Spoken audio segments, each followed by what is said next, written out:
මූවේ කාරම්බේ ගෙදරක බෙඩ්රූම් එකක් පෙන්වනවා. මේ බෙඩ්රූම් එකේ ෆොටෝ එකක් තියෙනවා. ඒක ඉන්නේ ලස්සන පවුලක්. ඒත් එක්කම කේන්ද්‍රී ගාන ශබ්දයක් ඇහෙනවා. කවුද දෙන්නෙක් බාරටම වැඩ. ඒත් එක්කම මේසෙ උඩ නිදාගෙන ඉඳලා මේ ගෑස් සිල්ල ඇහැරෙන්නේ. ඇයි නෝමි ගාඩ්නර්. නෝමි ගාඩ්නර් ගැන කිව්වොත් ඇය ලේඛිකාවක්. ඇය ගොඩක් කලාවට ලියලා තියෙන ක්‍රයිම් ත්‍රිලර් කතා. මේ විදිහට ඇය ලියලා තියෙන කතා පොත් සමාජයේ ගොඩක් ජනප්‍රියයිලු. හැබැයි පොත් විතරයි. ඇය නෙවෙයි. දැන් නෝමි මේ විදිහට ගැස්සිලා ඇහැරලා තියෙන්නේ. ඇයි හීනයක් දැකලා. මේ විදිහට ඇය දැකපු හීනේ තමයි දෙන්නෙක් බර වැඩ කර ඉඳලා තියෙන්නේ. ඉතින් ඒ වැඩේ කර හිටපු එක්කෙනා වෙන කවුරුත් නෙවෙයි. නෝමිගේ හස්බන්ඩ් මාක්. මෙතනදී මාක් වැඩේ කරලා තියෙන්නේ වෙන එක්කෙනෙක් එක්ක. ඒ නිසා තමයි නෝමි ගැස්සිලා නැගිටලා තියෙන්නේ. මොනව කරන්නද? මොනතරම් පොත් ලිව්වත් ඇය ලේඛිකාවක් වුණත් ඇයත් සාමාන්‍ය ගැහණියක්. බිරිඳක්. ඉතින් ඒ වගේ හීන පේන එක සාමාන්‍ය දෙයක්. නෝමි මේ දේවල් ගැන කල්පනා කර ඉන්නකොටම මාක් එතෙන්ට එනවා. මාක් එතෙන්ට එන්නේ නිකම්ම නෙවෙයි. නෝමිට තේකුත් අරගෙන. ඔව් නෝමිගේ කොහොමද ඔයා පොත ලියලා ඉවරද කියලා. ඉතින් මාක් නෝමිත් එක්ක බොහොම ආදරෙන් කතා කරනවා. මේ දෙන්න කතා බහ කරන දේවල් වලින් පේන්නේ මාක් නෝමිව බොහොම ආදරෙන් බලා ගන්නවා වගේ. ඉතින් මේ තරම් ආදරෙන් ඉන්න ආදරෙන් බලා ගන්න සැමියා ගැන තමයි නෝමි අර වගේ හීනයක් දැකලා තියෙන්නේ. කැත හිත. ඊළඟට නෝමි මාක්ගෙන් අහනවා කොයි දුව කියලා. ඊළඟට පෙන්වන්නේ දුවගේ නම ජෙන්. මේ ජෙන් ළඟ ඉන්නේ ග්‍රීටා මේ ගෙදර වැඩට ඉන්නේ. මෙයා ඉන්නේ ළමයි බලා ගන්න. ඒ කියන්නේ ජෙන්ට තව මල්ලි කෙනෙකුත් ඉන්නවා. මේ දෙන්නවම බලා ගන්න ග්‍රීටා. අය බොහොම ආදරෙන් Tamanගෙම ළමයි වගේ මේ ළමයි දෙන්නව හොඳින් බලා ගන්නවා. ඉතින් මේ තමයි නෝමිගේ පවුල. නැත්තම් නෝමිගේ ගෙදර ඉන්න අය. ඊළඟට පෙන්වන්නේ ලයල්. මාක් තමයි ලයල්ට එන්න කියලා තියෙන්නේ. මේ ලයල් තමයි මේ ගෙදර අනිත් ඔක්කොම වැඩ කරන්නේ. ඒ කියන්නේ කැඩෙන බින්දන දේවල් හදන්නේ සුද්ධ කරන්නේ මේ සියලුම දේවල් කරන්නේ ලයල්. අදත් මොකක් හරි වැඩකට තමයි මාක් ලයල්ට එන්න කියලා තියෙන්නේ. මේ විදිහට මාක් ලයල් එක්ක කතා කර ඉන්නකොට ගේ ඇතුලේ ඉන්න නෝමිව පෙන්නනවා. නෝමි මේ වෙලාවේ වීඩියෝ කෝල් එකක ඉන්නේ. ඈත් එක්ක කතා කර ඉන්නේ ටෙඩි. ටෙඩි කියන්නේ නෝමිගේ එඩිටර්. නෝමි ඔහුට සලකන්නේ නිකම්ම එඩිටර් කෙනෙක් විදිහට නෙවෙයි. නෝමි ටෙඩිව දකින්නේ හොඳම යාළුවෙක්, තමන්ගේම පවුලේ එක්කෙනෙක්, තමන්ට හොඳ විශ්වාසවන්ත පුද්ගලයෙක් විදිහට. ඉතින් මේ දෙන්න මේ විදිහට කතා කර ඉන්න තැනට මාක් එනවා. ඇවිල්ලා ටෙඩිගෙන් අහනවා ඔයාට කොහොමද කියලා. ටෙඩි කියනවා මේ වෙනකන් කිසිම අවුලක් නැහැ. හොඳින් ඉන්නවා. මම අලුතෙන් ස්ටාර්ට්අප් එකක් පටන් ගන්න යන්නේ කියලා. දැන් පෙන්නන්නේ ඊළඟ දවස. එදා දවසේ මේ ගෙදර ඉන්න සියලුම දෙනා නෝමිගේ හස්බන්ඩ් ළමයි දෙන්න ග්‍රීටා මේ සියලුම දෙනා පිටත් වෙන ගමන් ඉන්නේ. මාගේ බිස්නස් වැඩකට මේ සියලුම දෙනා සියටල් වලට යන්නලු යන්නේ. මේ විදිහට යන්න ලෑස්ති වෙලා මේ අය ගෙදරින් එළියට එනකොටම අල්ලපු ගෙදර ගැහණු කෙනා එනවා මෙයාලත් එක්ක කතා කරන්න. අය නෝමිට කියනවා ඔයාව දැකලා දැන් අවුරුදු ගාණක් වෙනවා කියලා. ඒ රටවල් වල ඉතින් කොහොමත් එහෙමනේ. අල්ලපු ගෙදර ඉන්න මිනිස්සු උන්නද මලාද කියලා කවුරුත් දන්නේ නැහැ. කොහොමත් නෝමිත් වැඩි කායකවත් කතා බහ කරන චරිතයක් නෙවෙයි. ඒ කොහොම වුණත් කොයි රටේ වුණත් අල්ලපු ගෙදර ඉන්න ගැහණු එක්කෙනා මේ ගෙදර මොනවද වෙන්නේ කියලා සම්පූර්ණයෙන් දන්නවා. ඉතින් නෝමි අයට කියනවා අපේ හස්බන්ඩ්ගේ බිස්නස් වැඩකට අපි සියටල් වලට යනවා. අපි එන්න කොච්චර කල් යයිද කියලා දන්නේ නැහැ. ඒ නිසා පොඩ්ඩක් ගෙදර බලා ගන්න කියලා. අපෝ ඕක සුළු දෙයක් නේ. මං කොහොමද ඔයාලා ගෙදර දිහා බලාගෙන ඉන්නේ. ඉස්සරහටත් ඒ විදිහටම බලා ගන්නම් කියලා. දැන් මේ අය ගෙදරින් පිටවෙලා සියටල් වලට එනවා. මාත් මෙහෙට එන්න කලින්ම රූම් එකමත් බුක් කරලා ඇවිත් තියෙන්නේ. ඒ නිසා කෙලින්ම Taman බුක් කරපු හොටෙල් එකට එනවා. මේ විදිහට හොටෙල් එකට ආවත් ගොඩක් වෙලා රිසෙප්ෂන් එකට වෙලා මාක් කතා කර ඉන්නවා. මොකද හොටෙල් එකේ පාකින් එකේ ප්‍රශ්නයක්. ඉතින් එතන ගොඩක් වෙලා හිටගෙන ඉන්න නෝමි මාක්ට කියනවා මම කාමරේට යන්නම්. ඔයා උතන ප්‍රශ්න ඉවර කරගෙන එන්න කියලා. මෙම කියන නෝමි එතනින් යනවා. නමුත් ඇය මේ විදිහට යනකොට නෝමිගේ පුතා පොඩි එක්කෙනා අඬන්න පටන් ගන්නවා. නෝමි මොන තරම් උත්සාහ කළත් මොන දේ කළත් කොල්ලා අඬන එක නතර කරන්නෙම නැහැ. නෝමි මේ විදිහට ළමයා නලව ගන්න බැරුව දඟලනවා දකින්න කොල්ලෙක් මේ හොටෙල් එකේ වැඩ කරන කෙනෙක් ළඟට ඇවිත් කොහොම කරලා හරියන්නේ නැහැ. මේ බලන්න කියලා අතේ ඇඟිලි දෙකකට බෝනික්කෝ දෙන්නෙක් දාගෙන වැඩ පෙන්නලා ළමයා හිනස්සනවා. මිනිහා කරන දේවල් දැකලා නෝමිගේ දුව ජෙනිත් ඔහුට ගොඩක් කැමති වෙනවා. ජෙනි අහනවා අංකල් වගේ නම මොකක්ද කියලා. ඔව් ජෙනිට අත දීලා මම ඔස්කා කියනවා. ඒ මම ඔස්කා නෝමිටත් අත දීපුවාම අය කියනවා මම නෝමි ගාඩ්නර් කියලා. මේ කහන ඔස්කා පුදුම වෙනවා. ඔයාද නෝමි ගාඩ්නර්? මම ඔයාගේ ඔක්කොම පොත් කියවලා තියෙනවා. නමුත් අද තමයි ඔයාව දැක්කේ. මට ගොඩක් සතුටුයි ඔයාව දැක ගන්න ලැබීම කියලා කතා කරන්න පටන් ගන්නකොටම මාක් එතෙන්ට එනවා. ඔස්කා කියනවා මිස් මම මේ හොටෙල් එකේ තමයි වැඩ කරන්නේ. මිස්ටර් ඕනේ වෙලාවක ඕනේ උදව්වක් කියන්න මම කරලා දෙන්නම් කියලා. ඊළඟට පෙන්නන්නේ දැන් මෙයාලා ඔක්කොම මේ හොටෙල් එකේ කාමරයට ඇවිල්ලා. මාක් ඔහුගේ වැඩක් කරන ගමන් එන්නේ. ජෙනි යනවා එතෙන්ට. ගිහින් ඇය අඳපු චිත්‍රයක් පෙන්නලා මාක්ගෙන් අහනවා මේක ලස්සනයිද කියලා. මේ විදිහට මාක් සහ ජෙනි කතා කර ඉන්නකොට එතෙන්ට නෝමි එනවා. ඇවිත් බෑග් එකක් අරන් ඒක ඇදලා ඇරලා බලලා කියනවා කොයි මේකේ පොඩි අයගේ බෙහෙත් මුකුත්ම නැහැනේ කියලා. ඒ වෙලාවේ ග්‍රීටා එතෙන්ට එනවා. ඇයත් ඒ බෑග් එක දිහා බලලා කියනවා මිස් මට සමාව වෙන්න. ඒව අමතක වෙලා ගෙදරම දාලා අවිල්ලා කියලා. ග්‍රීටා මෙහෙම කිව්වා කියලා බෙහෙත් ටික දාලා අවිල්ලා කියලා. නෝමි තරහ ගන්නේ නැහැ. අය කියනවා හරි කමක් නැහැ. මම මේ බෙහෙත් මොනවද කියලා දන්නවා. මම මෙඩිකල් ෂොප් එකකට ගිහින් ඒ ටික අරන් එන්නම් කියලා. ඇය එතනින් පිට වෙලා යනවා. නෝමි මෙඩිකල් ෂොප් එකකට ගිහින් බෙහෙත් ටික අරගෙන ආපහු පාකින් එකට ඇවිත් වාහනේ පාකින් එකේ දාලා පාකින් එකේ තියෙන ලිෆ්ට් එක ළඟට එනවා නැවතත් කාමරයට එන්න. දැන් නෝමි ලිෆ්ට් එක යනකම් බලාගෙන ඉන්නේ. ලිෆ්ට් එකත් පහළට ඇවිල්ලා ලිෆ්ට් එකේ දොර ඇරෙන්න යන්නේ. එතකොටම මාස්ක් එකක් දාගත්තු පුද්ගලයෙක් පැනලා නෝමිව අල්ල ගන්නවා. නෝමි මේ පුද්ගලයාත් එක්ක පොරබදිනවා. එහා මෙහා හැප්පෙනවා. නමුත් අවසානයේදී නෝමිට කරගන්න දෙයක් නැතුව යනවා. ඇයට සිහි නැති වෙනවා. මේ විදිහට සිහි නැති වුණ නෝමිව අර මාස්ක් එකක් දාගෙන ආපු පුද්ගලයා ඇදගෙන යනවා පෙන්නනවා. ඊළඟට පෙන්නන්නේ කාර් එකක්. මේ කාර් එක ඇතුළට දුම පිරෙන ගමන් තියෙන්නේ. බලනකොට කාර් එක ඇතුළේ ඉන්නේ නෝමි. නෝමිට සිහි නැතිව ඉන්නේ. නමුත් මේ කාර් එක ඇතුළට දුම පිරিলা ඇයට හුස්ම ගන්න බැරුව යනකොට ඇය නැගිටිනවා. බොහොම අමාරුවෙන් කාර් එකේ දොර අරගෙන එළියට එනවා. අවිත් බලනවා මේ කාර් එකට කොහොමද දුම පිරෙන්නේ කියලා. බලනකොට මේ කාර් එකේම සයිලන්සර් එකට බටයක් දාලා තමයි මේ කාර් එක ඇතුළට දුම එන විදිහට සෙට් කරලා තියෙන්නේ. ඒ කියන්නේ නෝමිව මරන්න උත්සාහ කරලා තියෙන්නේ. නෝමි වටපිට බලනවා කොහෙද මේ ඉන්නේ කියලා. ඇයට තේරෙන්නේ නැහැ මොනවද මේ වෙන්නේ කියලා. ඇය හිටපු කාර් එකම ඇරලා බලනවා ඇතුලේ මොනවද තියෙන්නේ කියලා. නෝමි දකිනවා ඒ කාර් එක ඇතුලේ රෙන්ටල් ඇග්‍රීමන්ට් එකක් තියෙනවා. ඒ ඇග්‍රීමන්ට් එක තියෙන්නේ ග්‍රීටාගේ නමට. ඉතින් ග්‍රීටා කියන්නේ කවුද කියලා දන්නවනේ. නෝමිගේ ගෙදර වැඩ කරන එක්කෙනා, ළමයි බලා ගන්න එක්කෙනා. ඉතින් නෝමි හිතනවා මේ සියලුම දේවල් කරන්නේ නැත්තේ ග්‍රීටා කියලා. ඇය ඉන්න තැනින් කොහොම හරි පාර හොයාගෙන ඇය නැවතත් එනවා ඇය හිටපු හොටෙල් එකට. මේ විදිහට එන නෝමි රිසෙප්ෂන් එකට ගිහින් කතා කරනකොට තමයි ඇයට තේරෙන්නේ දවසක්ම ගත වෙලා ගිහින් ඇය දවසක්ම සිහි නැතුව ඉඳලා තියෙනවා කියලා. ඒ විතරක් නෙවෙයි රිසෙප්ෂන් එකේ ඉන්න පුද්ගලයා කියනවා මාක්ස් ඔයගේ ෆැමිලි එක ඊයේම පිටත් වෙලා ගියා. ඔයා කරලා තියෙන වැඩේ හැටියට එයාලා ඔයාට මොකුත් කරේ නැහැ කියලා ඔයා සතුටු වෙන්න. ඔයාව එයාලා ඊයේම රස්සාවේ නැස් කළා. එයාලා මෙහෙ නැහැ. එයාලා යන්න ගියා කියලා කියනවා. නෝමිට තේරෙනවා හොටෙල් එකේ කවුරුත් නැහැ. එයාලා යන්න ගිහින් කියලා. හොටෙල් එකේ අයත් නෝමිව එලවනවා. මිස්ටර් මාක් මෙහෙ නැහැ. ඔයා කාවද හොයන්නේ? ඔයා එළියට ගිහිල්ලා හොයාගන්න කියලා. නෝමි හිතනවා හොටෙල් එකෙන් ගියාට කමක් නැහැ. දැන් මාක් මෙහෙට ආවේ බිස්නස් මීටින් එකකටනේ. නෝමි දන්නවා මේ මීටින් එක කොහෙද තියෙන්නේ කියලා. ඒ නිසා ඒ කෙලින්ම දුවන්නේ ඒ මීටින් එක තියෙන තැනට. එතන පාටි එකක් පැවැත්වෙන ගමන් තියෙන්නේ. නෝමි ඒ හෝල් එක ඇතුළට ගිහිල්ලා වටපිට බලලා හැමතැනම හොයනවා මාක්ව. මෙහෙම හොයන නෝමි දකිනවා මාක් එක තැනක හිටගෙන ඉන්නවා. නෝමි යනවා කෙලින්ම මාක් ළඟට. ගිහිල්ලා අහනවා ඔයා මෙතන මොනවද කරන්නේ? ඊයේ රෑ මාව කවුද පැහැරගත්තා. එයාලා මාව මරන්න හැදුවේ. මම බොහොම අමාරුවෙන් බේරිලා ආවේ. ඔයා මං ගැන පොඩ්ඩක්වත් හිතන්නේ නැතුව හොයලා බලන්නවත් නැතුව ඇවිල්ලා මේ බිස්නස් මීටින් එකක ඉන්නේ කියලා. නෝමි කියන දේවල් හොඳට අහගෙන ඉන්න මාක් සත පහකට ගණන් ගන්න නැතුව අහනවා. ග්‍රීටා ඔයා මොනවද මෙතන කරන්නේ කියලා. නෝමිට තේරෙන්නේ නැහැ මේ මනුස්සයා මොනවද කියන්නේ කියලා. අයි දැන් මාක් නෝමිට කතා කරන්නේ ග්‍රීටා කියලා. මොනවද වෙන්නේ කියලා තේරෙන්නේ නැතුව නෝමි බලාගෙන ඉනකොට එතෙන්ට ග්‍රීටා එනවා. දැන් ඇය ඉන්නේ ග්‍රීටා විදිහට නෙවෙයි. නෝමිගේ ගෙදර වැඩකාරි විදිහටත් නෙවෙයි. මාක් නෝමිට ග්‍රීටාව හඳුන්වලා දෙන්නේ මේ තමයි නෝමි මගේ බිරිඳ කියලා. මේ විදිහට එන ග්‍රීටා ඇත්ත නෝමිට කියනවා. ඒ ග්‍රීටා ඔයා මොකද මෙහෙ කරන්නේ? හරිනම් ඔයා කරපු වැඩේට ඊයේ ඔයාව පොලිසියට අල්ලලා දෙන්න ඕනේ. දැන් ඔයා මෙතන මොනවද කරන්නේ කියලා අහනවා. නෝමි මේ දෙන්න දිහා බලලා අහනවා. ඔයාලා ප්‍රෑන්ක් එකක් එහෙම කරනවද? මට විහිළු කරනවද කියලා. නමුත් මුන් දෙන්න ගානක්වත් නැතුව ඉන්නවා. මේ නිසා නෝමිට හොඳටම තරහ යනවා. නෝමි කෑ ගහන්න පටන් ගන්නවා. දැන් මාක් එක්ක ඉන්න ග්‍රීටා එතන ඉන්න සිකියුරිටි එකට අණ ගහලා කියනවා මේ ගෑණිව එළියට එක් කරගෙන යන්න කියලා. ඉතින් සිකියුරිටි එකෙන් නැවිත් නෝමිට එළියට යන්න කියලා කියනවා. ඒ මොහොතේ අය කියනවා මම තමයි නෝමි. මෙතන ඉන්න මාගේ ඇත්ත වයිෆ් කියලා. සිකියුරිටි එකෙන් කියනවා ඒ දේවල් අපි දන්නේ නැහැ. ඔයාලා ළඟ ID කාඩ් එක ඇතිනේ. ID කාඩ් එක පෙන්නන්න. ඊටු ටික අපි බලා ගන්නම් කියලා. නෝමි සාක්කුවට අත දාලා ID කාඩ් එක අරන් දෙනවා. මේ විදිහට අරන් දෙන වෙලාවේ Tamanගේ ID කාඩ් එක දකින්න නෝමි පුදුම වෙනවා. මොකද නෝමිගේ ෆොටෝ එක තියෙන ID කාඩ් එකේ නම සඳහන් වෙලා තියෙන්නේ ග්‍රීටා මාච් කියලා. ඉතින් එතනින් එහාට කතා කරලා වැඩක් නැහැනේ. සිකියුරිටි එකෙන් නෝමිට එළියට යන්න කියලා කියනවා. නෝමි කෙලින්ම යන්නේ පොලිසියට. මේ විදිහට පොලිසියට ගිහින් පොලිසියේ ඉන්න ඔෆිසර් කෙනෙකුට සිදුවුණු සියලුම දේවල් පැහැදිලි කරලා කියනවා. ඒ මොහොතේ ඒ ඔෆිසර් නෝමිගෙන් අහනවා. ඒ කියන්නේ එයාලා ඔයාගෙන් හොරකම් කරන්න හදන්නේ ඔයාගේ ID එක, ඔයාගේ අනන්‍යතාවයද කියලා. නෝමි මේ තරම් වෙලාවක් ඒ දේ තමයි පැහැදිලි කරන්නේ. නමුත් කවුරු මේ විදිහට ඇවිල්ලා කිව්වත් මේ වගේ දෙයක් හොරකම් කරන්න හදනවා කියලා කවුද පිළිගන්නේ? සාමාන්‍යයෙන් මේ වගේ දෙයක් අපිට එහෙම වුණොත් අපිට ණයට දීපු මිනිස්සු ටික ඇති. අපි කවුද කියලා සමාජයට තහවුරු කරන්න. නමුත් මෙතනදී නෝමි පැහැදිලි කරන්නේ ග්‍රීටා කියන්නේ කවුද කියලා. අය කොහොමද Tamanගේ ගේ ඇතුළට ආවේ? අය කොයි විදිහටද වැඩ කළේ? කොහොමද අය ළමයින්ගේ හිත දිනාගත්තේ? ළමයි කොහොමද එයත් එක්ක එකතු වුනේ? ග්‍රීටා කොහොමද මාක්ට ඕන විදිහට වෙනස් වුනේ?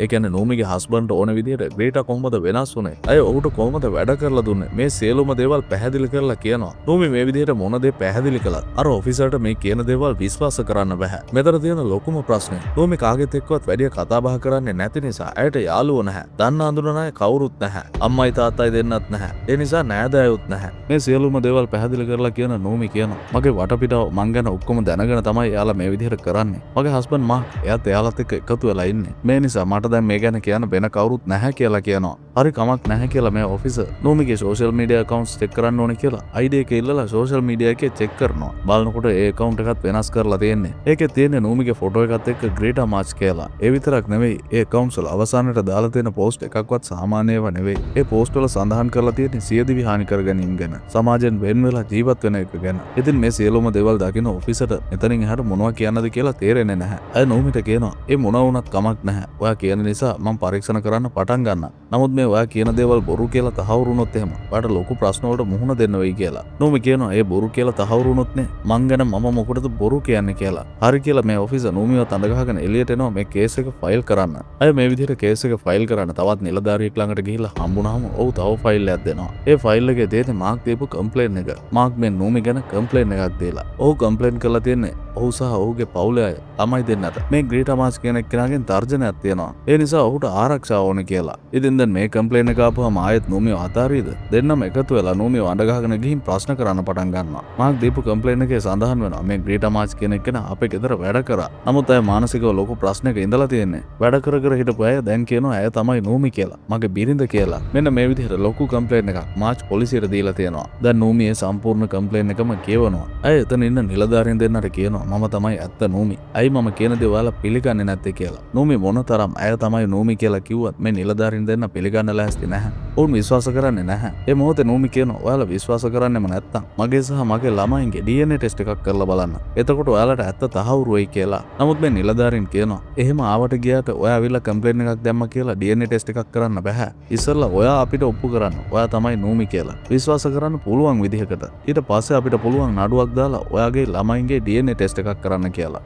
නෝමි කල්පනා කරනවා දැන් මොනවද කරන්න කියලා. ඒ මොහොතේ තමයි නෝමිට මතක් වෙන්නේ ටෙඩිව. නෝමිට ටෙඩි හොඳ විශ්වාසවන්ත පුද්ගලයෙක්. ඒ නිසා අය ඉක්මනට ගිහිල්ලා ටෙඩිට කෝල් කරනවා. ඔයාට විතරයි මාව බේර ගන්න පුළුවන්. මම මේ වගේ ලොකු ප්‍රශ්නයක ඉන්නේ. ඒ නිසා ඔයා ඉක්මනට පිටත් වෙලා සියටල් වලට එන්න කියලා. ටෙඩිත් නෝමි මේ විදිහට කියපුවාම වැඩි හිතන්නේ නැහැ. මම ඉක්මනට එන්නම් කියලා කියනවා. ඊළඟට පෙන්නන්නේ අර පොලිස් නිලධාරියව. ඒ පොලිස් නිලධාරියා මාක්ට කෝල් කරලා කියනවා ඔයා කියපු විදිහටම මම වැඩේ කළා කියලා. ඒ කියන්නේ නිලධාරියා වැඩ කරන්නේ මාක්ට ඕන විදිහට. මේ ප්‍රශ්නේදී ඒ පොලිස් නිලධාරියාත් මාක්ගේ හවුල්කරුවෙක්. දැන් නැවතත් මාක්ව පෙන්වනවා. දුව ජෙනි මාක්ගෙන් අහනවා තාත්තේ අපි කවද්ද ගෙදර යන්නේ? අම්මා කවද්ද ආපහු එන්නේ කියලා. මාක් ජෙනිට කියනවා අපි ඉක්මනටම ගෙදර යනවා. ඔයා ඒ ගැන වැඩි හිතන්න එපා. දැන් අපි යමු පාක් එකට ගිහිල්ලා හොඳට සෙල්ලම් කරමු කියලා. පොඩි එකව රවට්ටනවා. ඉතින් මාක් ජෙනිවත් අඬ ගහගෙන මෙතන ඉන්න හොරනෝමි ඒ කියන්නේ ඇත්ත ග්‍රීටා අයවත් අඬ ගහගෙන අලුතෙන්ම පවුලක් විදිහට මේ හොටල් එකෙන් පිට වෙලා යනවා. මේ විදිහට යන දිහා ඈත ඉඳලා නෝමි බලාගෙන ඉන්නේ. අයට මොනවද කරන්නද කියලා තේරෙන්නේ නැහැ. තමන්ගේ සැමියාම තමන්ට මේ වගේ දෙයක් කළා කියලා අය ගොඩක් දුක් වෙනවා. තමන්ගේ ළමයි තමන් ඉස්සරහම ඉන්නකොට ඔවුන් එක්ක කතා කරන්න, සෙල්ලම් කරන්න, තමන්ගේ ආදරය පෙන්වන්න ඒ කිසිම දෙයක් කරන්න අයිතියක් නැහැ. මේ දේවල් ගැන හිතලා නෝමි හොඳටම දුක් වෙනවා. එතනින් එහාටත් මුන් දෙනා ඒ ළමයි දෙන්න බලාගයිද? මේ ළමයි දෙන්නට මුන් දෙනා ඉස්සරහට මොනවා කරයිද? මේ වගේ ලොකු බයකුත් නෝමිගේ හිතේ තියෙනවා.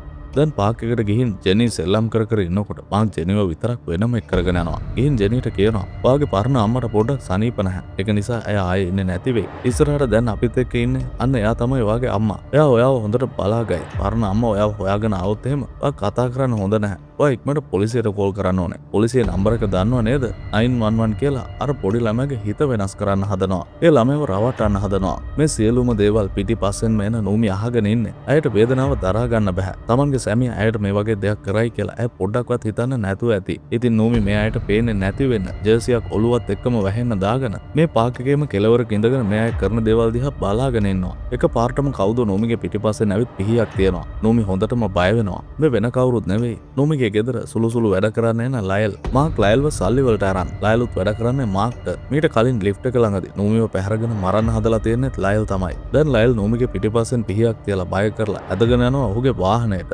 නෝමිටත් කරගන්න දෙයක් නැතුව ගිහින් ලයල්ගේ වාහනයට නගිනවා. නමුත් මෙහෙම ඉඳලා හරියන්නේ නැහැ කියලා හොඳින්ම දාන නෝමි කාර් එක ඇතුළේදී ලයල්ට හොඳ පාරක් දීලා ලයල්ගේ මොබයිල් එකත් අරන් වාහනයෙන් බහලා දුවනවා. ලයල් නෝමිව පන්නගෙන එන්න පටන් ගන්නවා. නමුත් නෝමි තුවලා ගිහින් ඒ ළඟ තියෙන කැලයක් ඇතුළට රිංග ගන්නවා. ලයලුත් නෝමිව හොයාගෙන කැලය ඇතුළට ආවට ලයල්ට නෝමිව හොයාගන්න බැරි වෙනවා. නෝමි 99න් බේරෙනවා. ඊළඟට නෝමි කරන්නේ අර අරන් ආපු ලයල්ගේ මොබයිල් එකේ කෝල් හිස්ටරි එක චෙක් කරන එක. මේව චෙක් කරන අය දකිනවා මාක් සහ ග්‍රීටා මේ දෙන්නම මාරුවෙන් මාරුවට ලයල්ට කෝල් කරලා තියෙනවා. ඉතින් මේ තුන්දෙනා එකතු වෙලා තමයි මේ දෙක කරන්නේ. මේ මොන දේ වුණත් නෝමි හොඳටම දුක් වෙනවා. මොකද මේ ඔක්කොම නෝමි එක්ක හොඳට කතා බහ කරලා එකට හිටපු අය. නමුත් දැන් දුක් වෙවි ඉඳලා වැඩක් නැහැ. රංගපාල බොරුවෙන් ජීවත් වෙන මිනිසුන්ට එච්චර දේවල් කරන්න පුළුවන් නම් මට මොන තරම් දේවල් කරන්න පුළුවන්ද? ඔය එක එක්කවත් මම අතාරින්නේ නැහැ කියලා හිතාගෙන නූමි එතනින් යන්න යනවා. ඊළඟට නූමි කරන්නේ ලයල්ගේ මොබයිල් එකෙන් රීටට මැසේජ් එකක් දානවා. අවසර කොෆි ෂොප් එකකදී හම්බ වෙන්න කියලා. ඉතින් මේ මැසේජ් එකම මාක්ටත් යවනවා. නූමිට ඕනේ මේ දෙන්නව හොටෙල් එකෙන් එළියට යවා ගන්න. අර රිසෙප්ෂන් එකේ මිනිස්සයා මාක් සහ පවුල හොටෙල් එකෙන් ගියා කියලා කිව්වට තාමත් මේ අය ඉන්නේ ඒ හොටෙල් එකේමයි. ඒ කාමරේමයි. දැන් නූමි බලාගෙන ඉන්නවා. මාක් සහ ග්‍රේටා හොටෙල් එකෙන් පිට වෙලා යනකන්. මේ විදිහට දෙන්න හොටෙල් කාමරෙන් පිට වෙලා ගියාට පස්සේ හොටෙල් එක ඇතුළට එන නූමි ඉස්සරලාම කරන්නේ රිසෙප්ෂන් එකේ තියෙන නූමි හිටපු කාමරේ මාස්ටර් කී එක හොරකම් කරන එක. මේ විදිහට අතුරු හොරකම් කරගන්න නූමි කෙලින්ම යනවා මේ අය ඉන්න කාමරේට. ගිහින් මොනවද තියෙන්නේ මොනවද වෙන්නේ කියලා හොයලා බලනවා. නමුත් නූමිට ඒ කාමරෙන් විශේෂ දෙයක් හම්බ වෙන්නේ නැහැ. මෙහෙම හොය ඉන්න නූමි දකින්න පොඩි දෙන්නාගේ සෙල්ලම් බඩු. ඒ සෙල්ලම් බඩු දකින්න නූමිට ගොඩක් දුක හිතෙනවා. අය Tamanගේ ළමයින්ගේ සෙල්ලම් බඩු අරන් තුරුළු කරගෙන දුක් වෙනවා. මෙහෙම ඉන්න නූමි දකින්න එතන ඉස්සරහා මේසෙ උඩ කොරියර් එකක් තියෙනවා. අය ඒක අරන් බලනවා. මෙතනදී තමයි නූමිට තේරෙන්නේ මෙතන මොනවද වෙන්නේ කියලා. තවත් ටික දවසකින් නූමිගේ නමට ඩොලර් මිලියන 5ක් එන්න යන්නේ. එහෙම එන සල්ලි වල ඩොකියුමන්ට් එක තමයි එතන තියෙන්නේ. ඉතින් මේ සල්ලි ටිකට පිටින්න තමයි මාක් මේ සියලුම දේවල් කරලා තියෙන්නේ. මිනිහට ඕනේ සල්ලි විතරයි. එන මොකුත් ඕනේ නැහැ. ඉතින් දැන් නූමිගේ අතේ ලයල්ගේ මොබයිල් එක තියෙනවනේ. අය එතන තියෙන ඩොකියුමන්ට් සියල්ල ෆොටෝ ගහ ගන්නවා. මේ වෙලාවේ ලයල් කොහෙද තියෙන ටෙලිෆෝන් බූත් එකකින් මාක්ට කෝල් එකක් ගන්නවා. අරන් කියනවා මගේ මොබයිල් එක මගේ ළඟ නෙවෙයි තියෙන්නේ. ඒක තියෙන්නේ නූමි ළඟ කියලා. මාක් දැනගන්නවා දැන් මොනවද වෙන්නේ කියලා. ඉතින් ඔහු ඉක්මනට නැවතත් එනවා හොටෙල් එකට. මේම එනකොටත් නූමි ඉන්නේ මෙයාලගේ හොටෙල් රූම් එක ඇතුලේ. මාක් කාමරේ එකින් එකට ගිහින් බලනවා නූමි කොහෙද කියලා. අවසානයේ අහුවෙන්න ඔන්න මෙන්න කියලා තියෙනකොට මාක් ඒ කාමරේ ඇතුලට එන්න හදනකොට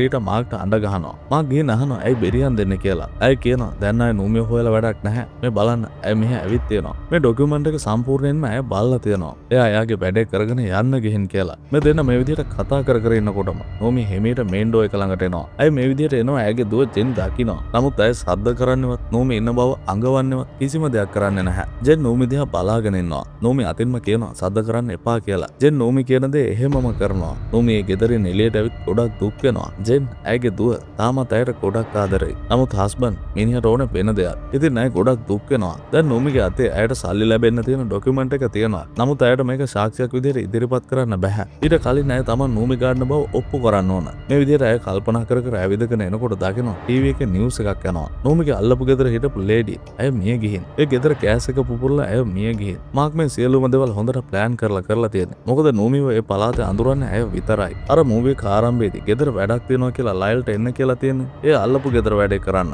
දැන් නූමිව අඳුරන අසල්වැසියත් ඉවරයි. වෙන කවුරුත් නූමිගේ ගෙදර කවුද ඉන්නේ කියලාවත් දන්නේ නැහැ. ඉතින් නූමි මේ දේවල් ගැන කල්පනා කර පැත්තකට වෙලා ඉඳගෙන ඉන්නකොට ඇය දකින්න ඕස්කාව. අර හොටෙල් එකේ වැඩ කරන හොටෙල් එකේදී අඳුරගත්තු පුද්ගලයාව. ඉතින් නූමි ඉක්මනට ගිහින් ඔහුට කතා කරනවා. "හෙලෝ ඔස්කා, ඔයාට කොහොමද? ඔයාට මම මතකද?" කියලා අහනවා. ඔස්කා කියනවා, "ඔයා නූමි ගාඩ්නනේ. මිස් ඔයාව කොහොමද මම අමතක කරන්නේ? මම ඔයාගේ රසිකයෙක් නේ" කියලා. නූමි කියනවා, "හරි ඒකෙන් කමක් නැහැ. ඔයා දන්නවනේ මම නූමි ගාඩ්න කියලා. මට ඔයත් එක්ක පොඩ්ඩක් තනියම කතා කරන්න පුළුවන්ද?" කියලා අහනවා. ඔස්කා ඔළුව වනනවා. ඉතින් දෙන්නම කාර් එක ඇතුලේ ඉඳගෙන කතා කරනවා. සිදුවුණු සියලුම දේවල් නූමි ඔස්කාට පැහැදිලි කරලා කියනවා. ඇයගේ හස්බන්ඩ් මොනවද කරන්න යන්නේ කියලාත් කියනවා. නූමිගේ රිලේෂන් කෙනෙක් ඉඳලා තියෙනවා UK වල. ඉතින් ඔහු মালටි මිලියන කෙනෙක්ලු. ඉතින් එයා මැරෙනකොට එයාගේ දෙපලින් කොටසක් ඩොලර් මිලියන 5ක වගේ කොටසක් නූමිට දෙනවා කියලා ඔහු කලින්ම දැනුම් දීලා තියෙනවා. නමුත් මේ ගැන දැනගෙන තියෙන්නේ නූමි නෙවෙයි. නූමිගේ හස්බන්ඩ් මාක්. ඊට පස්සේ තමයි මාක් මේ සියලුම දේවල් ප්ලෑන් කරලා තියෙන්නේ. ඉතින් නූමි කියනවා මට සල්ලි ඕනේ නැහැ. මට ඕනේ මගේ ළමයි දෙන්න.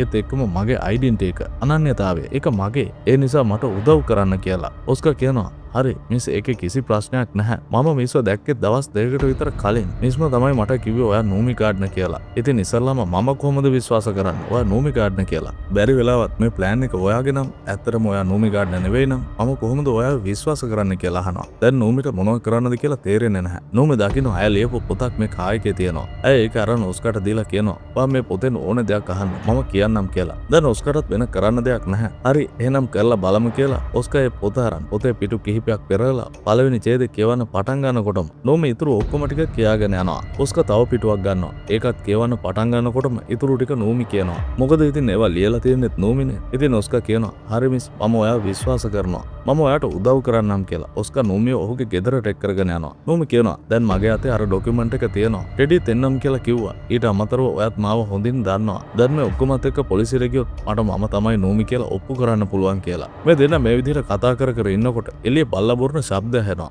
ඔස්කා යනවා මොකක්ද මේ එකපාරටම බල්ලා බුරන්නේ කියලා බලන්න. ඔහු ගිහින් දොර අරිනකොටම එළිය හිටපු ලයිව් දොර අරගෙන ඇතුළට ඇවිත් ඔස්කාට ඉලෙක්ට්‍රික් ෂොක් එකක් දෙනවා. ඔහු එතනම සිහිය නැතුව ඇදගෙන වැටෙනවා. නෝමි එතනින් දුවන්න හදනකොටම ලයිල් නෝමිටත් ඉලෙක්ට්‍රික් ෂොක් එකක් දෙනවා. එහෙමම ඈත් සිහිය නැතුව වැටෙනවා. දැන් නැවතත් ටික වෙලාවකට පස්සේ පෙනෙනවා නෝමිට සිහිය ඇවිත්. ඇයිගේ අත් කකුල් බැඳලා තියෙන්නේ. ඒ ළඟම කතරකුත් තියෙනවා. නමුත් නෝමිට ඒක ගන්න බෑ. අත් කකුල් බැඳලා නිසා. ලයිල් එතන ඉස්සරහම ඉඳගෙන ඉන්නවා. ලයිල් දැන් ඔහුගේ මොබයිල් එක අරන් නෝමි එකෙන් ෆොටෝ ගත්ත අර ඩොකියුමන්ට් එක කියව එකින් එක මකනවා. නෝමි ඇහැරලා කියලා දකින්න ලයිල් ඔයා නැගිට්ටද කියලා මේ ගේ ඇතුළෙම තිබුණු බේස්බෝල් බැට් එකක් අරන් කියනවා. මම දැන් මේකෙන්ම ගහලා ඔයාව මරනවා. ඊට පස්සේ මෙන්න මේ ඉන්න බූරුවා මෝ තමයි මැරුවේ කියලා නඩුව උගේ පිටින් දානවා. මම මේ ආවෙත් නැහැ. මම ඔයාව දන්නෙත් නැහැ කියලා. මේ වෙනකොට ඔස්කරත් සිහිය ඇවිත් තියෙන්නේ. නමුත් ඔහු සිහිය නැතුව ඉන්නවා වගේ රංගපාන ගමන් ඉන්නේ. ඉතින් ලයිල් බේස්බෝල් බැට් එක අරන් නෝමිට ගහන්න හදනකොටම ඔස්කා නැගිටලා ලයිල්ට ගහනවා. මේ දෙන්න අතර රණ්ඩුවක් ඇති වෙනවා. දෙන්න මාරුවෙන් මාරුවට ගහ ගන්නවා. මේ විදිහට මේ දෙන්න ගහ ගන්න අතරේ නෝමි කොහොම හරි ඇය ළඟ තිබුණු කතුර අරන් ඇයව බැඳලා තිබ්බ ගැට කපලා අත් කකුල් ලිහා ගන්නවා. ඊට පස්සේ එතන තියෙන බේස්බෝල් බැට් එක ගන්න නෝමි මාක් ගැන හිතලා ලයිල්ට ගහන්න පටන් ගන්නවා. ලයිල් පණ බේරගත්තොත් ඇති කියලා එතනින් පැනලා දුවනකම්ම නෝමි ලයිල්ට ගහනවා. ලයිල් පණ බේරගෙන බොහොම අමාරුවෙන් එතනින් පැනලා දුවනවා. මේ විදිහට පැනලා දුවන ලයිල් මාක්ට කෝල් එකක් අරන් කියනවා මේ සැරත් එයාව මරන්න උනේ නැහැ. කොහොම හරි එයා බේරුණා කියලා. මාක් හොඳටම කලබල වෙලා ලයිල්ට බනින්න පටන් ගන්නවා. තමසට සල්ලි දීලා ඕකටද තියාගෙන ඉන්න කියලා. දැන් මේ දේවල් අහගෙන ඉන්න ග්‍රීටත් කලබල වෙනවා. නමුත් මාක් කියනවා තව පැය 24යි. ඒ සල්ලි ටික ඔයාගේ account එකට එනවා. ඔයා බය වෙන්න එපා කියලා ඇයිගේ හිත හදනවා. මේ බූරුවා ග්‍රීටාගේ හිත හදන වෙලාවේ අර චූටි ළමයා හොඳටම අඬනවා. නමුත් සත පහකට ගණන් ගන්නේ නැතුව මේ ඩබල් සල්ලි ගැන කතා කරන ගමන් ඉන්නේ. ඉතින් ජෙන් ගිහින් අර පුංචි දරුවට කියනවා ඔයා හඬන්න එපා. අපේ අම්මා ඉක්මනට එයි කියලා. දැන් නැවතත් ඔස්කාගේ ගෙදර පෙන්නනවා. නෝමි හොඳටම අඬනවා. ඔස්කාට දැන් තමයි තේරෙන්නේ නෝමි මොනතරම් ලොකු ප්‍රශ්නයකද ඉන්නේ කියලා. ඔහු නෝමිගේ හිත හදන්න උත්සාහ කරනවා. නෝමි කියනවා හෙට ටෙඩි පොලිසියට ඇවිත් මම තමයි නෝමි කියලා කිව්වහම ඔයාත් කියන්න. එතකොට මේ ප්‍රශ්නේ ඉවරයි කියලා. දැන් ඊළඟ දවසේ නෝමි යනවා පොලිසියට. දැනටමත් ටෙඩි එතෙන්ට ඇවිත් ඉන්නේ. නෝමි ටෙඩිව දැකලා ගොඩක් සතුටු වෙනවා. දුවගෙන ගිහින් ටෙඩිව බදාගෙන ටෙඩි ඔයා මං වෙනුවෙන් ආවද කියලා අහනවා. නෝමි පොඩ්ඩක්වත් හිතන්නේ නැති විදිහට ටෙඩි නෝමිව පැත්තකට තල්ලු කරලා දාලා කවුද ඔයා කියලා අහනවා. නෝමිට හිතා ගන්න බෑ මෙතන මොනවද වෙන්නේ කියලා. ඇයි ටෙඩි දිහා බලාගෙන කෑ ගහනවා. ඇයි මට මෙහෙම කරන්න කියලා. එතකොට මොනවද වෙලා තියෙන්නේ? මාක් ටෙඩිටත් සල්ලි දීලා ඔව්වත් වෙනස් කළා. දැන් ටෙඩි වැඩ කරන්නේත් මාක්ට. ඉතින් ටෙඩි මේ විදිහට කියන තැන අර පොලිස් ලේඩි ඔෆිසර් ඉන්නවා. අය නෝමිගේ මූණ දිහා බලනවා. මේ ගෑණිට ඇත්තටම පිස්සුද කියලා වගේ. මේ නිසා නෝමිට හොඳටම තරහ යනවා. නෝමි කෑ ගහන්න පටන් ගන්නවා. උඹටත් සල්ලි දුන්නත් උඹත් දැන් වැඩ කරන්නේ සල්ලි වලටද කියලා. නෝමි මේ විදිහට කෑ ගහනවා දකින්න අර ලේඩි ඔෆිසර් නෝමිව එතනින් එළියට අඬ ගහගෙන ඇවිත් කියනවා. දැන් ඔයා මෙතනින් යන්න. නැත්තම් මට ඔයාට විරුද්ධව නඩුවක් දාන්න වෙනවා. ඔයාට ලොකු ප්‍රශ්නයකට මුහුණ දෙන්න වෙනවා කියලා. දැන් එතෙන්ට මාක්ට වැඩ කරන පොලිස් නිලධාරියා යනවා. ඇවිත් කියනවා මාක් ආපහු කම්ප්ලේන්ට් එකක් දාලා තියෙනවා. මෙයා එයාලා ගෙදර නැති වෙලාවේ දොර කඩාගෙන ගේ ඇතුළට ගිහින් ගෙදර තියෙන සියලුම දේවල් ඇදලා දාලා තියෙනවා. ඒ විතරක් නෙවෙයි ළමයි දෙන්නව හොඳටම බය කරලා තියෙනවා කියලා. මේක අහන අර ලේඩි ඔෆිසර් කියනවා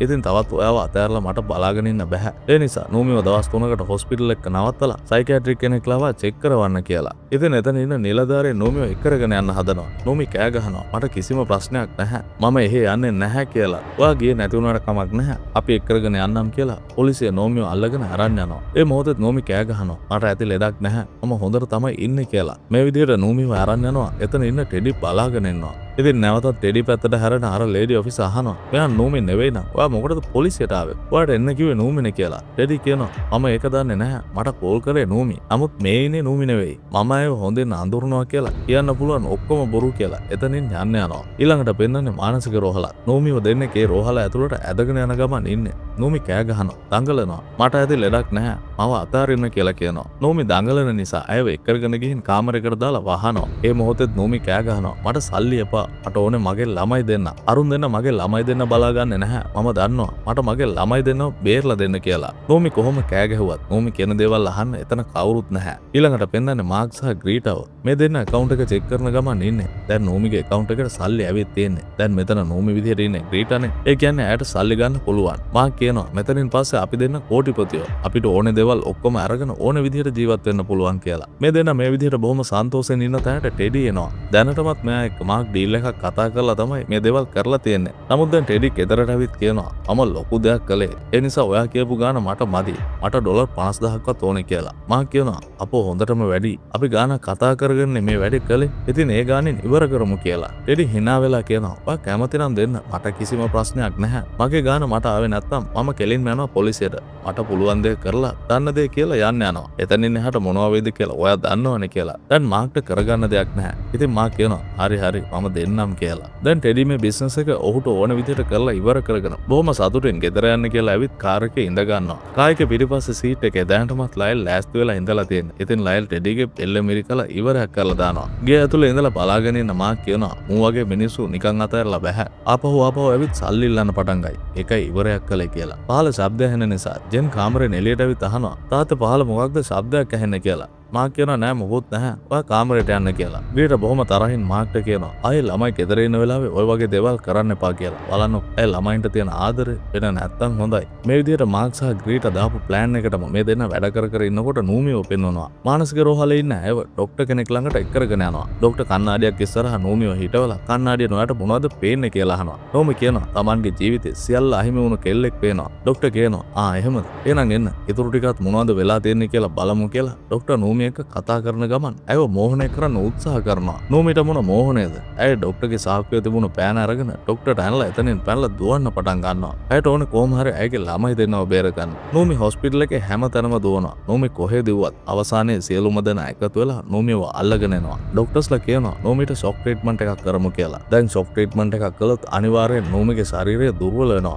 ආයෙ මෙතනින් පැනලා යනවා තියා මොකුත්ම කරගන්න හම්බ වෙන්නේ නැහැ. ඇය මේ ගැන හොඳින්ම දන්නවා. ඇය දිගින් දිගටම කියනවා නෑ මට එහෙම දෙයක් කරන්න එපා. මට පිස්සු නැහැ. මම මගේ ළමයි දෙන්නව බේර ගන්න යන්න ඕනේ. මට යන්න දෙන්න කියලා. නමුත් ડોක්ටර්ස්ලා අහන පාටක් පේන්න නැහැ. දැන් නූමිව ඇඳක නිදි කරලා අත් කකුල් බැඳලා දාලා ෂොක් ට්‍රීට්මන්ට් එක කරන්න සියල්ල ලෑස්ති කරලා තියෙන්නේ. මේ වෙලාවේ හොස්පිටල් එකේ සයිරන් සද්ද ඇහෙන්න පටන් ගන්නවා. ડોක්ටර්ස්ලා කියනවා මොකක් හරි ඩ්‍රිල් එකක් වෙන්න ඇති. අපි දැන් එළියට යන්න ඕනේ කියලා. නූමි ඉන්න ඇඳත් තල්ලු කරගෙන මෙයාලා ඉන්න වෝඩ් එකෙන් එළියට එනවා. මේ විදිහට මෙයාලා තල්ලු කරගෙන එළියට එනකොට එතෙන්ට තවත් ડોක්ටර් කෙනෙක් එනවා. ඇවිත් නූමි එක්ක ඉන්න ડોක්ටර් කියනවා එමර්ජන්සි වෝඩ් එකේ ડોක්ටර්ස්ලා නැතුව ඉන්නේ. ඔයා එතෙන්ට යන්න. මම මෙයාව එළියට අරන් යන්නම් කියලා. ඉතින් මේ ડોක්ටර් එතනින් යන්න යනවා. මේ ආපු පුද්ගලයා නූමිව තල්ලු කරගෙන එළියට යනවා. නූමි ඒ වෙලාවෙත් කියනවා මට යන්න දෙන්න. මම මගේ ළමයි දෙන්නව බේර ගන්න යනවා. මම කියන දේ විශ්වාස කරන්න කියලා. දැන් නූමිව තල්ලු කරගෙන යන පුද්ගලයා කියනවා ඔයාව විශ්වාස කරපු නිසා තමයි මෙච්චර දුර ආවේ. ඔයා බය වෙන්න එපා කියලා. බලනකොට ඒ වෙන කවුරුත් නෙවෙයි ඔස්කා. ඔස්කා තමයි මේ සයිරන් එක ඔන් කරලා හොස්පිටල් එකම කලබල කරලා නූමිව බේර ගන්න ඇවිත් තියෙන්නේ. ඉතින් නූමි ගොඩක් සතුටු වෙනවා. ඔස්කා දන්න ශිල්ප ඔක්කොම පෙන්නලා රංගපාලා කොහොම හරි නූමිව හොස්පිටල් එකෙන් එළියට එක් කරගෙන එනවා. දැන් නූමි මොනවද කරන්නේ කොහෙද ඉන්නේ කියලා මාක්ට අදාළ නැහැ. සල්ලි account එකට ඇවිල්ලා තියෙන්නේ. හිතපු දේවල් ඒ විදිහටම කරලා තියෙන්නේ.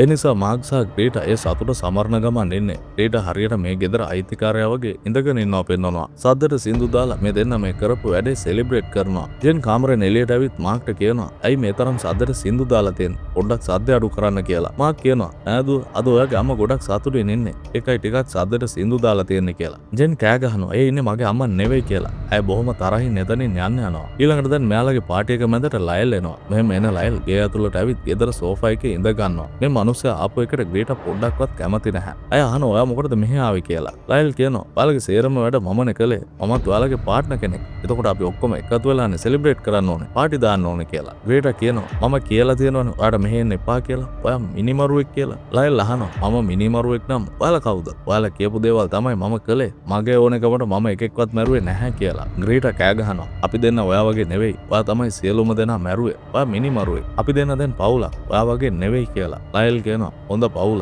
මම දන්නේ නැති පවුල. ඔයාලා දෙන්න තමයි මේ ලෝකේ ඉන්න ලොකුම හොරු දෙන්න. සල්ලි විතරක් නෙවෙයි. ඔය දෙන්න ළමයි දෙන්නෙකුත් හොරකම් කරලා තියෙන්නේ. පවුවේ ළමයි දෙන්න මොනවක් කරන්නද කියලා. මේ කහන ග්‍රීටට හොඳටම තරහ යනවා. ඇය ළඟ තිබුණු ෂැම්පේන් බොටල් එකක් කඩලා අරන් කෑ ගහනවා. තමසේ දැම්ම මේ ගෙදරින් එළියට යන්න ඕනේ. මේ ඉන්නේ මගේ හස්බන්ඩ්. උඩ ඉන්නේ මගේ ළමයි දෙන්න. ඒක වෙනස් කරන්න කාටවත් බෑ. කවුරු හරි මගේ පවුල විනාශ කරන්න හැදුවොත් මම ඒ ඔක්කොම මරලා දානවා කියලා කෑ ගහනවා. උඩ ඉඳලා මේ සියල්ල බලාගෙන ඉන්න ජෙන් හොඳටම බය වෙලා තාත්තා කියලා දීපු විදිහටම පොලිසියට කෝල් කරනවා.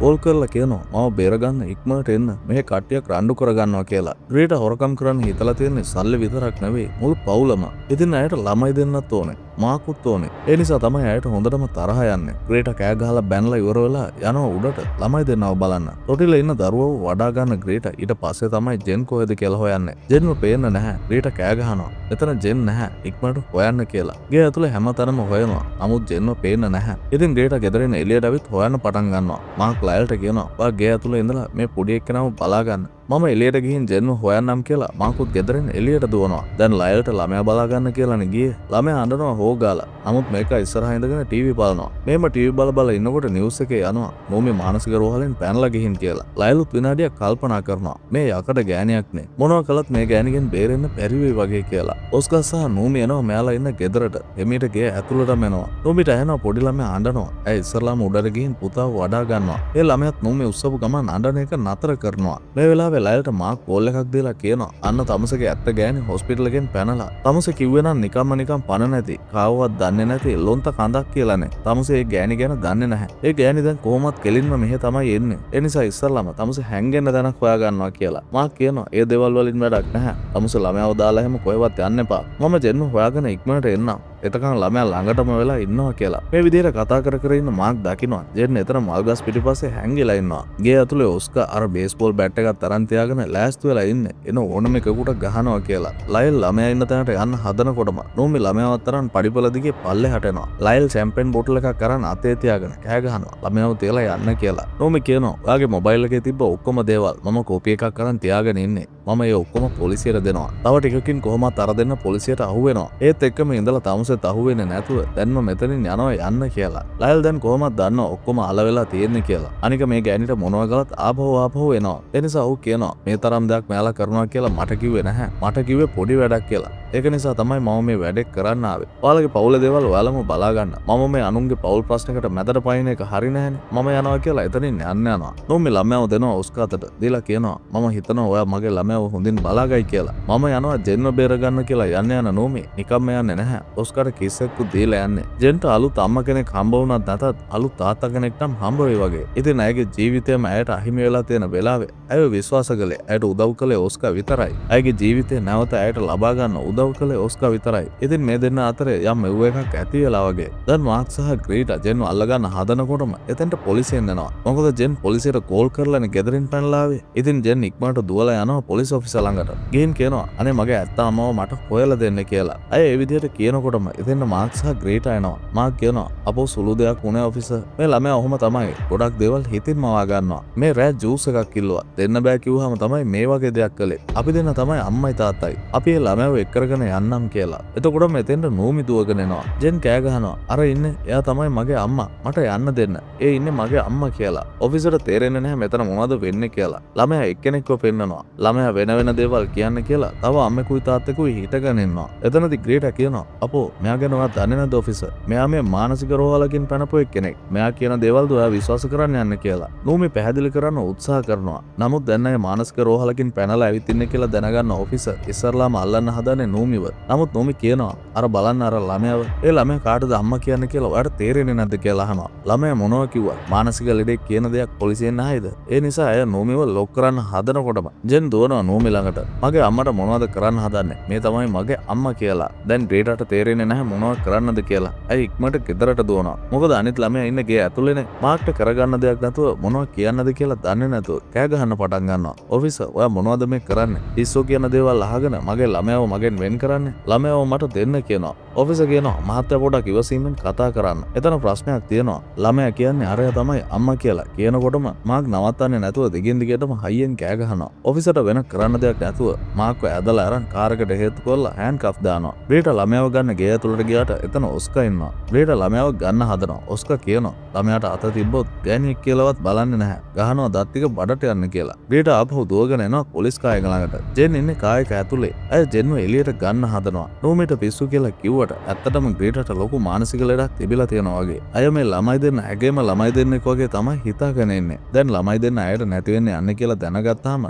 අය නිකන් හැසිරෙන්නේ පිස්සු හැදිලා වගේ. අය කොහොම හරි කාරකෙන් ළමයාව ගන්න හදන්නේ. ඉතින් නෝමි අයට ළමයාව ගන්න දෙන්නේ නැහැ. දෙන්නම රණ්ඩු කරගන්නවා. අර ඔෆිසර් ඇවිත් මේ දෙන්නව වෙන් කරන්න හදනකොට රීට එක පාරයි ගහන්නේ ඔෆිසර්ට. අස්වැසුමෙන් ජීවත් වෙන ඔෆිසර් කෙනෙක්ද කොහෙද? එක පාරේ නෑ 100 නැතුව ඇදගෙන වැටෙනවා. රීට දුවනවා කායක ළඟට. නෝමි පොලිසිය නැති වුණාට කමක් නැහැ. මම බලා ගන්නම් කියලා ඔෆිසර්ගේ ගන්න කරන් වෙඩි තියනවා. රීට ඇදගෙන වැටෙනවා. දැන් ඊළඟ දවසේ නෝමි ඉන්නේ නැවතත් පොලිසියේ. නෝමි කලින්ම ගිහින් හම්බ වුණ අර ඔෆිසර් නෝමිව මානසික රෝහලකට යවුවේ. අන්න එයා ඇවිත් සමාව ගන්නවා. වදින්නේ නැතුව විතරයි. අනිත් කියන්න ඕනේ ඔක්කොම කියලා සමාව ගන්නවා. නෝමි කියනවා දැන්වත් ඔයා මාව විශ්වාස කරනවනේ. මට ඒ ඇති කියලා. ඊළඟට පෙන්නන්නේ නැවතත් නෝමි ඇය හිටපු ගෙදරටම ගිහිල්ලා ළමයි දෙන්නත් එක්ක පාක් එක ඉන්නේ. ඇයගේ මුදල් ඇය ළඟ තියෙනවා. ළමයි දෙන්න ඈත් එක්ක ඉන්නවා. ඇයගේ අනන්‍යතාවය ඇය ළඟ තියෙනවා. ඉතින් සියල්ල නැති වුණා කියලා එක තැනකට වෙලා අඬ ඉන්නේ නැතුව කොහොම හරි උත්සාහ කළා ඇය සියල්ල නැවත ලබා ගත්තා. නෝමි ගන්නවා ඔස්කට කෝල් එකක් අරන් කියනවා මම මූණ දීපු දේවල් ඇතුළත් කරලා මම පොතක් ලියන්න යන්නේ කියලා. ඔස්කා කියනවා හොඳයි ලියන්න. හොඳ පොතක් ලියන්න. ඒත් එක්කම ඔයාට වෙලාවක් තිබ්බොත් මගේ ගෙවල් පැත්තේ ඇවිල්ලා යන්න එන්න.